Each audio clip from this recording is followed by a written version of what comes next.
Well, I Okay, you got a got it. question before you start. I had a question. First of all, hello. Uh, Hello.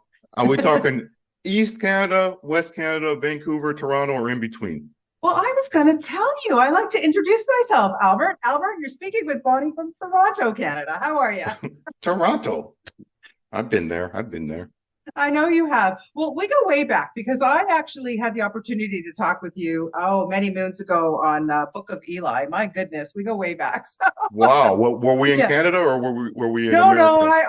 I've been on the scene for many, many years, Oh, the old okay. eclectic scene. But it's my thrill to be able to talk to you about this series. My God, have you ever topped yourself with the Continental? And before we get into it, how big of a John Wick fan are you to get to take this one on?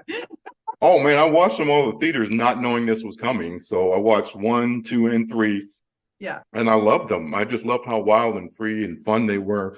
And I didn't intellectualize it until I had to do this, and the part about escapism. And then while I was asked to do this, they were shooting John Wick 4 in Berlin, and I had to go meet the producers out there while they were shooting. And when we were finished, they had a cut of John Wick 4 for me to see, a very Wow. early cut, almost a 4 hour cut. So I didn't know until they asked me to do it how much fun I would have. We were all coming out of COVID and it was so stressful at the time. And I remember thinking I had a couple of choices of what I was going to do next. And one of them had to deal with, again, social issues and generational trauma, the stuff I've done before. And I just looked at this one and I go, I just want to have fun. They look like they're having fun. Yeah. And if I'm having fun and they're having fun when they made those Wick films, the audience should have fun because we're all coming out of this time period. Exactly. And what's so great, especially being a fan, I always like having a backstory for something. So to have something as grand and stylish as amazing as the Continental, I mean, where do you even start? Because here you are, you're doing, and these are like mini movies, Albert. You're, an hour and a half first one, and then you're doing the third one. You have great Charlotte doing the second one too. So do you and Charlotte kind of coordinate your visions, or how does that work? Because I obviously on series work, there's always different directors doing things. But for something like this, it's so stylish, so envisioned. How do you where do you go? Well, I guess that would be the biggest challenge because I consume a lot of TV and I love a lot of shows. Like the Same. two particular shows that I loved were Handmaid's Tale and Mindhunter, right? And in one, they have a very particular showrunner that's doing something, obviously, and then the other, it's obviously David Fincher. And what you need to do is have a consistent visual language first, and then you have tone and story and everything after that. So I create a style guide with very particular set of visual rules. They get broken sometimes because you can't be there, Yeah. and then you correct along the way. You talk, and it's very very difficult in a TV series. Let's say it was a 10 episode TV series. You sometimes feel in the middle they're trying to save money. It's a filler episode, and they don't kind of care. It's all about quality control, and the benefit we had was we had the same crew, the same actors, of course, and I was able to finish all three in post. So I approve all the VFX. I do all the needle drops. I oversee the final edits of all three of them, right? And so that's the last layer of kind of quality control. Before that, it's a good creative struggle, meaning how to infuse the second episode, no matter who directs it. And Charlotte's been around for a long time and Yes. very capable. But no Yeah. matter who it is, even if Martin Scorsese came in, there would be some kind of bumps along the way, and you just need to course correct. And we did. In sometimes you can't, and sometimes what I love about it is you get to experience what somebody else would do with the material, and you're Right. really surprised by it. You're like, oh, I wouldn't have done that. I'm so happy I didn't do episode 2. Well, I have to say, all three of them are fantastic. I mean, my Well, goodness. thank you. And then incorporating in that fantastic stunt work. I mean, look, we're all used to having some amazing stunts on John Wick. So there's a lot to kind of, you know, there's a lot wrong on this series, not just the way it looks, it's beautiful, like I said, stylish and everything. But Larnell has done such a great job at directing some of these action. I can't believe that opening scene, he said, was the first thing that he'd done like that. Yeah, And I just was like, what? How under do 10 you hours. envision that as a director? Like, and get your vision, but then let him do his thing too for the action. Well, they're so fantastic. That company 8711, Larnell comes from that. They're really great about using their environment and being playful and having this sense of kind of this wild freedom of exploration and creativity that they have. My thing is, one thing is the style, like the visual style of it. The other thing is, what are your influences? Like, of course, it seems as though Chad Stahelski and all those guys are influenced by Jackie Chan, Buster Keaton, Charlie Chaplin, and that's a sense of kind of fun and playfulness, right? What was a challenge throughout the show, and if you look at the show again, is John Wick, the film series, does this really floaty handheld style, wild, wide shots for a long time. So you see the actors, which is great. I personally don't like handheld. I think it's a tool you use sometimes.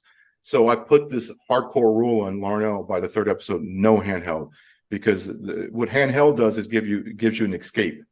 If an actor misses their mark, you can go off the fly. And I'm not those early op movies that were doing too many handheld shots. So that he was kind of kicking and screaming at first, but by the third episode, he passed with flying colors, and it changed even his style of design.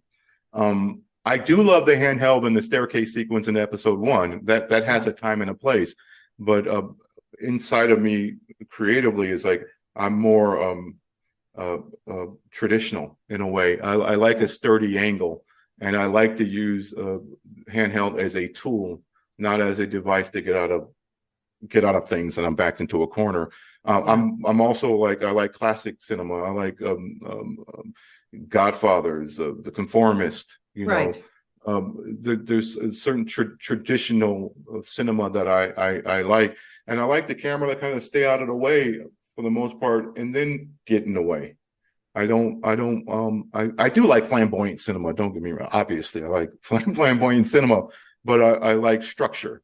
And I like order, and I like a method, a methodical approach to it, And sometimes I think in action, they're just kind of willy-nilly with everything, Yeah, and the actors that you get to work with in this series, I mean, beyond amazing. Anybody really surprise you or just overly impressed you? I mean, I know that's a hard question, but no, it's not. God. It's like I was really impressed with Colin. I was really impressed with Io, the kid that played Sharon, because we pulled him out of drama school in Wells. Never been on camera.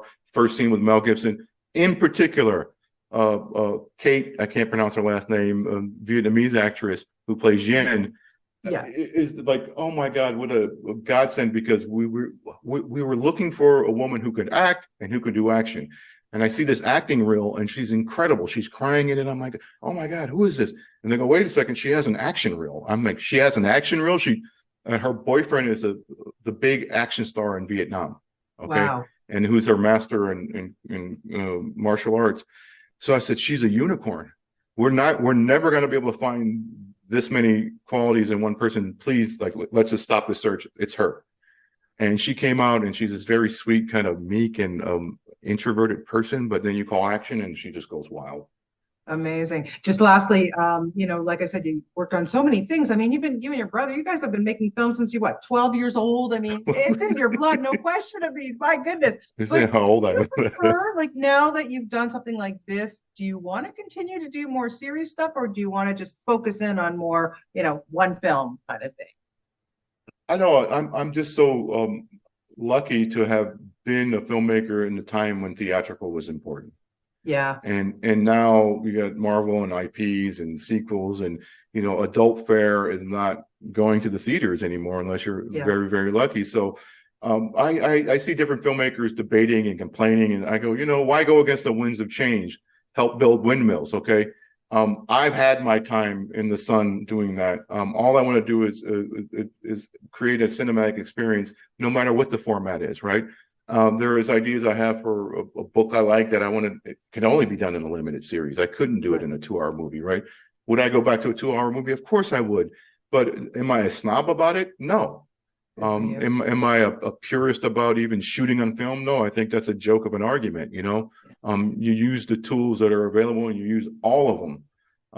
And I think that it's a fun, exciting new world, even though it's kind of strange right now, the time we're going through with the strikes. A story is a story.